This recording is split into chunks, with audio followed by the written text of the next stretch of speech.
Hello everyone, तो आज मैं एक्सप्लेन करने वाली हूँ मूवी एबिगेल को। ये मूवी हाल ही में रिलीज हुई है। ये मूवी काफी इंटरेस्टिंग है, जिसके कारण ये वीडियो भी काफी इंटरेस्टिंग होने वाली है, इसलिए इसे एंड तक जरूर देखें। तो इस मूवी के स्टार्टिंग में हम एबिगेल नाम की एक बच्ची को देखते हैं जो कि बेली डांस कर रही होती है। वहीं बाहर हम ग्रुप ऑफ क्रिमिनल्स को देखते हैं जिसमें 6 लोग हैं जो एबिगेल पर नजर रखे हुए थे, क्योंकि उन्हें एबिगेल को किडनैप करना था। डांस क्लास के बाद जब एबिगेल अपने घर जाती है तो वो लोग उस गाड़ी का पीछा करते हुए एबिगेल के घर में पहुंच जाते हैं और एबिगेल पर इंजेक्शन लगाकर उसे बेहोश कर लेते हैं और उसे किडनैप भी कर लेते हैं। अब यहाँ पर ये लोग एक मेंशन में पहुंचते हैं जहाँ लैम्बर्ट नाम का एक आदमी उनका वेट कर रहा था और ये सारा प्लान लैम्बर्ट का ही था, क्योंकि एबिगेल एक बहुत अमीर बाप की बेटी थी और वे एबिगेल के बदले उसके बाप से $50 मिलियन मांगेंगे और उस हिसाब से सबके हिस्से में $7 मिलियन आएगा। लैम्बर्ट उन सबसे कहता है कि यहाँ हमें एबिगेल को सिर्फ 24 घंटे के लिए रखना होगा और इसके बाद उन सबका काम पूरा हो जाएगा। और हाँ, सबसे जरूरी बात, लैम्बर्ट सबसे कहता है कि यहाँ पर कोई भी अपना असली नाम या पहचान एक दूसरे को नहीं बताएगा। और लैम्बर्ट उन सब का फोन भी छीन लेता है और उन सब को आपस में बुलाने के लिए एक नकली नाम भी देता है, जोई, फ्रैंक, सेमी, डीन, रिकल्स और पीटर।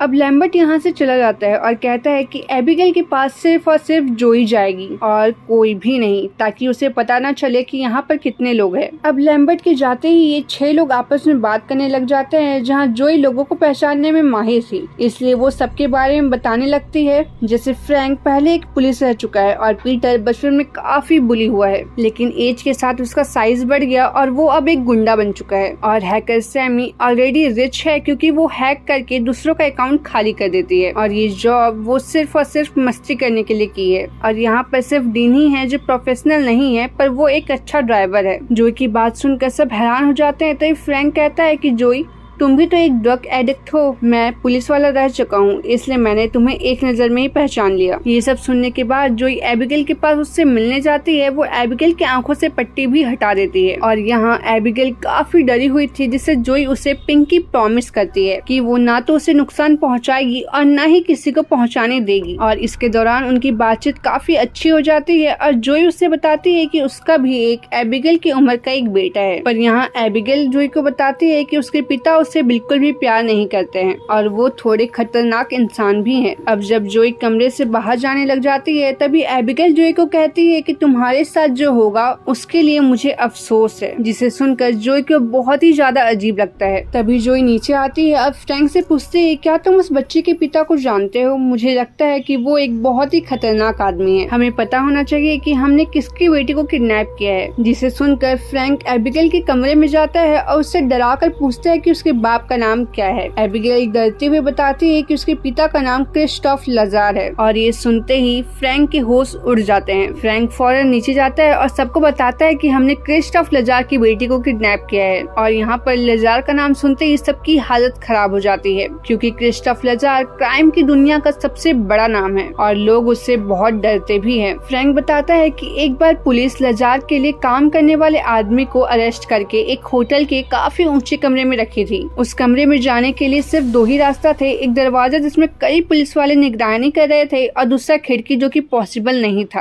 रात भर वहाँ कोई भी हलचल नहीं हुई, लेकिन जब सुबह कमरे का दरवाजा को खोला गया तब तीनों लोग बुरी तरीके से कट कर मरे हुए थे और सब मानते हैं कि इसके पीछे क्रिस्टोफ लजार का एक खास आदमी वोल्डेज है और अब वोल्डेज इन्हें मारने भी आ सकता है। ये बात सुनकर सब डर जाते हैं, पर टीन को इन सब बातों पर यकीन नहीं था। टीन अब मेंशन को घूमते घूमते बेसमेंट में जाता है, जहाँ कोई उस पर हमला कर देता है। सेमी को टीन की चीख सुनाई देती है और जब सेमी चेक करने के लिए वहाँ जाती है तो उसे वहाँ पर टीन का कटा हुआ सर मिलता है। अब वो सब वहाँ पर आते हैं और सब ये सब देखकर उन्हें लगता है कि ये काम वोल्डेज का है, जो शायद यहाँ पर आ चुका है। रिकल सीधा कहता है कि मुझे अब पैसे वैसे नहीं चाहिए, मैं अब बस यहाँ से जाना चाहता हूँ। वो पीटर के साथ मिलकर दरवाजों को तोड़ने की कोशिश करता है, लेकिन काफी कोशिश करने के बावजूद दरवाजा नहीं खुलता है और तभी घर का सिक्योरिटी सिस्टम ऑन हो जाता है और ये लोग इस घर में ही फंस जाते हैं और काफी डरे हुए भी होते हैं। अब जोई एबिगेल के पास जाती है और उसे पूछती है कि क्या हमारे ऊपर हो रहे हमले के बारे में उसे कुछ पता है, पर एबिगेल बहुत सफाई से झूठ बोलती है कि फ्रैंक उसके पिता का एक खास आदमी है और फ्रैंक ने मुझसे ये बात बताने के लिए मना किया था। और जोई उसकी बातों पर विश्वास कर लेती है और बाहर आकर रिकल्स को सारी बातें बता देती है और यहाँ कुछ सेकंड्स बाद ही रिकल की बहुत ही बुरी तरीके से मौत हो जाती है। ये देखकर जोई को बहुत ही ज्यादा गुस्सा आने लग जाता है और वो फ्रैंक पर गन पॉइंट कर देती है। फ्रैंक तुरंत कहता है कि वो बच्ची हमें बेवकूफ बना रही है। अब फ्रैंक पीटर से कहता है कि जाओ और एबिगेल को मार कर उसे सच निकलवाओ, जिसे सुनकर जोई पीटर को ऐसा करने से रोकती है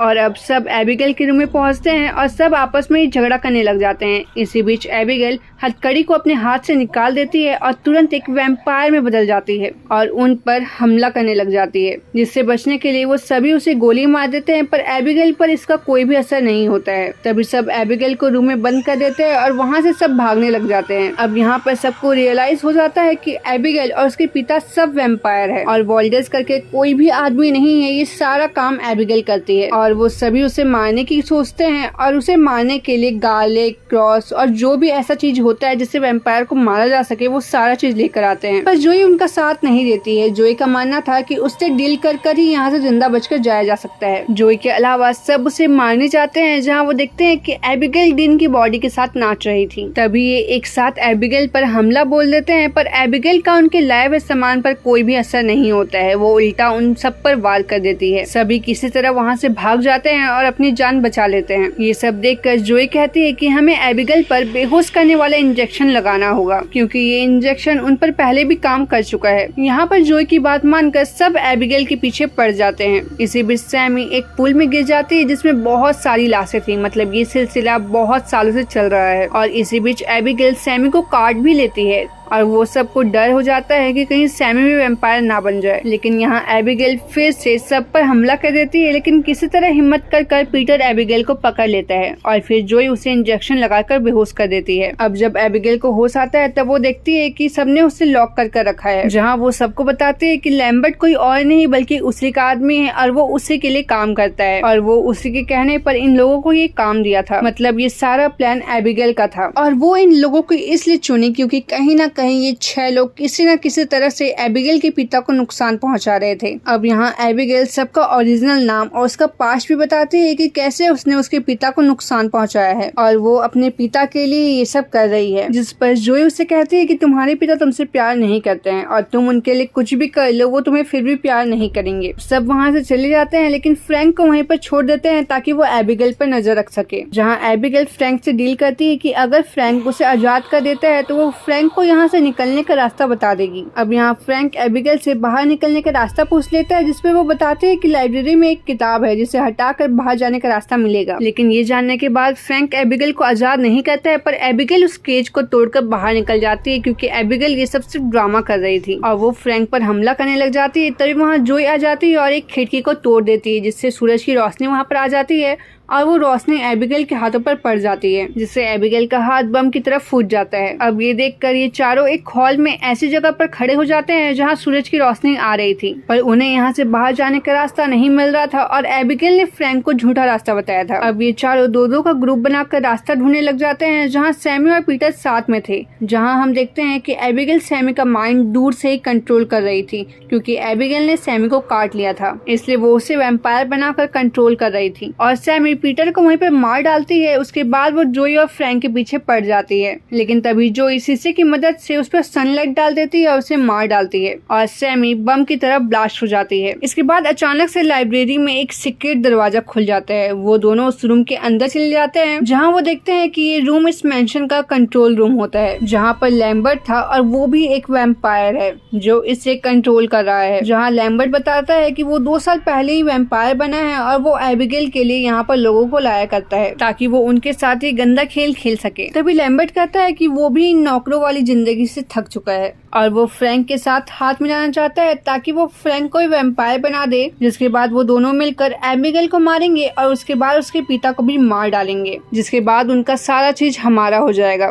जिसके लिए फ्रैंक तैयार हो जाता है, जिससे लैम्बर्ट सबसे पहले फ्रैंक को काटता है और उसके बाद उसे अपना खून पिलाकर उसे वैम्पायर बना देता है। लेकिन वैम्पायर बनते ही फ्रैंक सबसे पहले लैम्बर्ट की ही जान ले लेता है, जिसके बाद फ्रैंक जोई को मारने के लिए उसके पास जाता है। लेकिन तभी वहाँ एबिगेल आती है और एबिगेल और फ्रैंक के बीच में लड़ाई हो जाती है। लेकिन यहाँ पर फ्रैंक एबिगेल पर भारी पड़ जाता है और यहाँ पर जोई अपना फोन को लेकर वहाँ से भागकर अपने बेटे को फोन करती है, क्योंकि उसे पता था कि अब वो उससे शायद नहीं मिल पाएगी। लेकिन वो कॉल वॉइसमेल पे जाता है और तभी वहाँ पर फ्रैंक उस पर हमला कर देता है और जोई को बुरी तरीके से पीटता है। तभी एबिगेल वहाँ पर वापस आ जाती है और जोई और एबिगेल हाथ मिला लेते हैं ताकि वो फ्रैंक को मार सके। जहाँ फ्रैंक एबिगेल को काट कर उसका सारा खून पीने की कोशिश करता है, साथ ही साथ वो जोई को भी काट लेता है, जिससे वो वैम्पायर बन जाती है। और फिर फ्रैंक जोई को कंट्रोल करके एबिगेल को मारने को कहता है। लेकिन तभी जोई उल्टा फ्रैंक पर ही हमला कर देती है और एबिगेल और जोई मिलकर फ्रैंक को मार डालते हैं। अब एबिगेल जोई को आजाद कर देती है और एबिगेल ये भी बताती है कि फ्रैंक अब मर चुका है और उसने ही जोई को वैम्पायर बनाया था, तो जोई अब वैम्पायर नहीं रही, अब वो नॉर्मल इंसान बन चुकी है। अब जब जोई वहाँ से निकलने लग जाती है तभी वहाँ पर एबिगेल के पिता क्रिस्टोफ लजार आ जाते हैं और वो जोई को मारना चाहते थे, पर एबिगेल ये सब करने से रोक देती है कि जोई ने उसकी जान बचाई है और उसे जीने का पूरा हक है। क्रिस्टोफ लजार एबिगेल की बात मान लेता है और जोई को वहाँ से फौरन निकल जाने को कहता है और अब जोई आजाद हो जाती है और ये मूवी यहीं पर खत्म हो जाती है। आई होप आपकी वीडियो पसंद आई हो। अगर आपकी वीडियो पसंद आई हो तो इस वीडियो को लाइक करें, चैनल को सब्सक्राइब करें और हमें सपोर्ट करें। Thanks for watching.